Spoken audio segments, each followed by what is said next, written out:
Welcome to this PBS NewsHour special report as President Obama addresses the nation from the Oval Office. Good evening, I'm Judy Woodruff. And I'm Gwen Ifill. Mr. Obama is expected to discuss keeping Americans safe and the current threats of terrorism, both from abroad and from people living in the United States.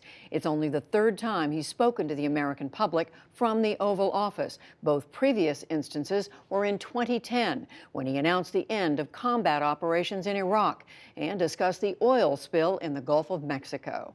Tonight's speech comes in the wake of what officials have declared a terrorist attack in San Bernardino, California, that left 14 dead and 21 others wounded. The investigation has spread to Pakistan and Saudi Arabia in search of links between the married couple who carried out the shooting, Syed Farouk and Tashin Malik, and ISIS, or another global jihadist group. Authorities believe the couple, parents of a 6-month-old, may have had other attacks planned, given the arsenal of pipe bombs and ammunition discovered at their home. Yesterday, the FBI raided the home of a former neighbor suspected of buying the rifles used in the assault. It was the deadliest act of terrorism on U.S. soil since 9/11, and a reminder that organizations like ISIS may inspire attacks here as well as direct them. And now we go to the White House and to the President of the United States. Good evening. On Wednesday, 14 Americans were killed as they came together to celebrate the holidays. They were taken from family and friends who loved them deeply. They were white and black, Latino and Asian, immigrants and American-born, moms and dads, daughters and sons. Each of them served their fellow citizens, and all of them were part of our American family. Tonight, I want to talk with you about this tragedy, the broader threat of terrorism, and how we can keep our country safe. The FBI is still gathering the facts about what happened in San Bernardino, but here's what we know. The victims were brutally murdered and injured by one of their co-workers and his wife. So far, we have no evidence that the killers were directed by a terrorist organization overseas or that they were part of a broader conspiracy here at home. But it is clear that the two of them had gone down the dark path of radicalization, embracing a perverted interpretation of Islam that calls for war against America and the West. They had stockpiled assault weapons, ammunition, and pipe bombs. So this was an act of terrorism designed to kill innocent people. Our nation has been at war with terrorists since al-Qaeda killed nearly 3,000 Americans on 9/11. In the process, we've hardened our defenses, from airports to financial centers to other critical infrastructure. Intelligence and law enforcement agencies have disrupted countless plots here and overseas and worked around the clock to keep us safe. Our military and counterterrorism professionals have relentlessly pursued terrorist networks overseas, disrupting safe havens in several different countries, killing Osama bin Laden, and decimating al-Qaeda's leadership. Over the last few years, however, the terrorist threat has evolved into a new phase. As we've become better at preventing complex, multifaceted attacks like 9/11, terrorists turn to less complicated acts of violence, like the mass shootings that are all too common in our society. It is this type of attack that we saw at Fort Hood in 2009, in Chattanooga earlier this year, and now in San Bernardino. And as groups like ISIL grew stronger amidst the chaos of war in Iraq and then Syria, and as the internet erases the distance between countries, we see growing efforts by terrorists to poison the minds of people like the Boston Marathon bombers and the San Bernardino killers. For 7 years, I have confronted this evolving threat each and every morning in my intelligence briefing. And since the day I took this office, I have authorized U.S. forces to take out terrorists abroad precisely because I know how real the danger is.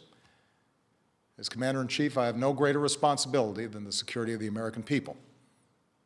As a father to 2 young daughters, who are the most precious part of my life, I know that we see ourselves with friends and coworkers at a holiday party like the one in San Bernardino.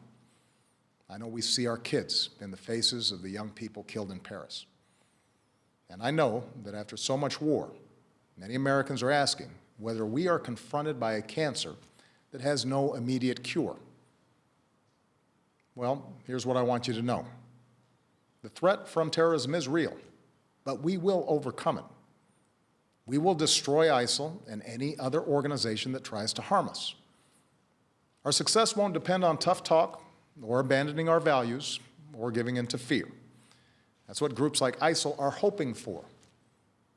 Instead, we will prevail by being strong and smart, resilient and relentless, and by drawing upon every aspect of American power. Here's how. First, our military will continue to hunt down terrorist plotters in any country where it is necessary. In Iraq and Syria, airstrikes are taking out ISIL leaders, heavy weapons, oil tankers, infrastructure. And since the attacks in Paris, our closest allies, including France, Germany, and the United Kingdom, have ramped up their contributions to our military campaign, which will help us accelerate our effort to destroy ISIL. Second, we will continue to provide training and equipment to tens of thousands of Iraqi and Syrian forces fighting ISIL on the ground so that we take away their safe havens. In both countries, we're deploying special operations forces who can accelerate that offensive. We've stepped up this effort since the attacks in Paris and will continue to invest more in approaches that are working on the ground. Third, we're working with friends and allies to stop ISIL's operations, to disrupt plots, cut off their financing, and prevent them from recruiting more fighters. Since the attacks in Paris, we've surged intelligence sharing with our European allies. We're working with Turkey to seal its border with Syria. And we are cooperating with Muslim-majority countries and with our Muslim communities here at home to counter the vicious ideology that ISIL promotes online. Fourth, with American leadership, the international community has begun to establish a process and timeline to pursue ceasefires and a political resolution to the Syrian war.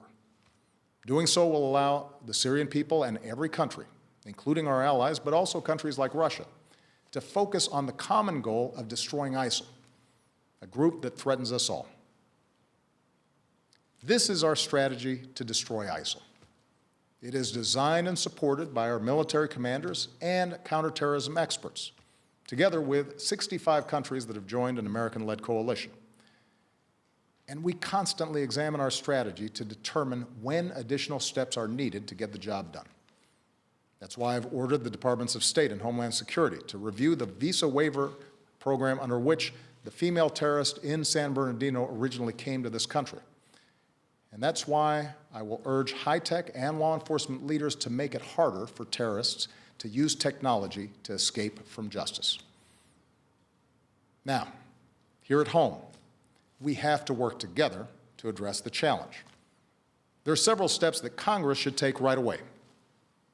To begin with, Congress should act to make sure no one on a no-fly list is able to buy a gun. What could possibly be the argument for allowing a terrorist suspect to buy a semi-automatic weapon? This is a matter of national security. We also need to make it harder for people to buy powerful assault weapons, like the ones that were used in San Bernardino.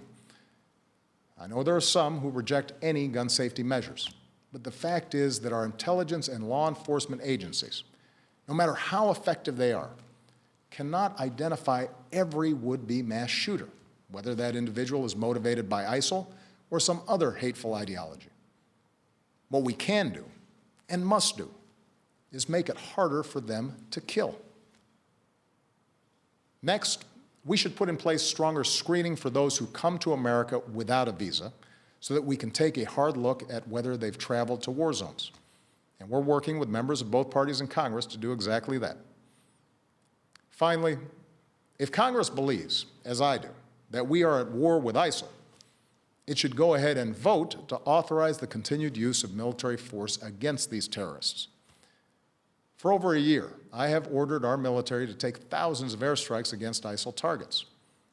I think it's time for Congress to vote to demonstrate that the American people are united and committed to this fight. My fellow Americans, these are the steps that we can take together to defeat the terrorist threat. Let me now say a word about what we should not do. We should not be drawn once more into a long and costly ground war in Iraq or Syria. That's what groups like ISIL want. They know they can't defeat us on the battlefield. ISIL fighters were part of the insurgency that we faced in Iraq. But they also know that if we occupy foreign lands, they can maintain insurgencies for years, killing thousands of our troops, draining our resources, and using our presence to draw new recruits. The strategy that we are using now, airstrikes, special forces, and working with local forces who are fighting to regain control of their own country, that is how we'll achieve a more sustainable victory. And it won't require us sending a new generation of Americans overseas to fight and die for another decade on foreign soil. Here's what else we cannot do. We cannot turn against one another by letting this fight be defined as a war between America and Islam. That, too, is what groups like ISIL want. ISIL does not speak for Islam. They are thugs and killers, part of a cult of death. And they account for a tiny fraction of more than 1 billion Muslims around the world, including millions of patriotic Muslim Americans who reject their hateful ideology. Moreover, the vast majority of terrorist victims around the world are Muslim. If we're to succeed in defeating terrorism, we must enlist Muslim communities as some of our strongest allies, rather than push them away through suspicion and hate. That does not mean denying the fact that an extremist ideology has spread within some Muslim communities. It's a real problem that Muslims must confront without excuse. Muslim leaders here and around the globe have to continue working with us to decisively and unequivocally reject the hateful ideology that groups like ISIL and al-Qaeda promote, to speak out against not just acts of violence, but also those interpretations of Islam that are incompatible with the values of religious tolerance, mutual respect, and human dignity. But just as it is the responsibility of Muslims around the world to root out misguided ideas that lead to radicalization, it is the responsibility of all Americans, of every faith, to reject discrimination. It is our responsibility to reject religious tests on who we admit into this country. It's our responsibility to reject proposals that Muslim Americans should somehow be treated differently. Because when we travel down that road, we lose. That kind of divisiveness, that betrayal of our values, plays into the hands of groups like ISIL. Muslim Americans are our friends and our neighbors, our co-workers, our sports heroes. And yes, they are our men and women in uniform who are willing to die in defense of our country. We have to remember that. My fellow Americans, I am confident we will succeed in this mission because we are on the right side of history.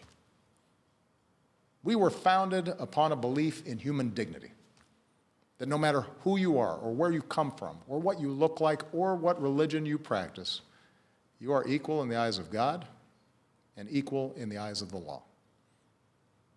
Even in this political season, even as we properly debate what steps I and future presidents must take to keep our country safe, let's make sure we never forget what makes us exceptional. Let's not forget that freedom is more powerful than fear, that we have always met challenges, whether war or depression, natural disasters or terrorist attacks, by coming together around our common ideals as one nation and one people. So long as we stay true to that tradition, I have no doubt that America will prevail. Thank you. God bless you, and may God bless the United States of America. That was President Obama speaking from the Oval Office on the defensive from the Oval, speaking to fear and striving for balance. He stressed America's commitment to fight ISIS, steps the government is taking at home and abroad to keep the country safe. He called on the American Muslim community to work closely with law enforcement to root out radicalism, and he asked Congress to pass legislation to ensure individuals on no-fly lists can't buy guns. I was struck when the president said, "We will destroy the Islamic State." He said, "We will prevail by being strong and smart."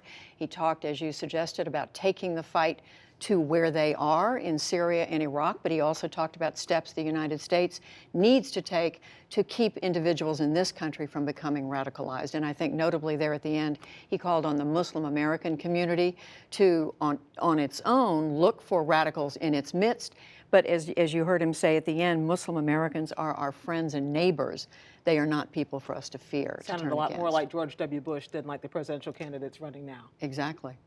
Okay, well, that concludes this PBS NewsHour special report, where we return now to PBS's regularly scheduled programs. I'm Gwen Ifill. And I'm Judy Woodruff. Join us online and again here tomorrow evening for full analysis of the president's remarks. For all of us at the PBS NewsHour, thank you and good night.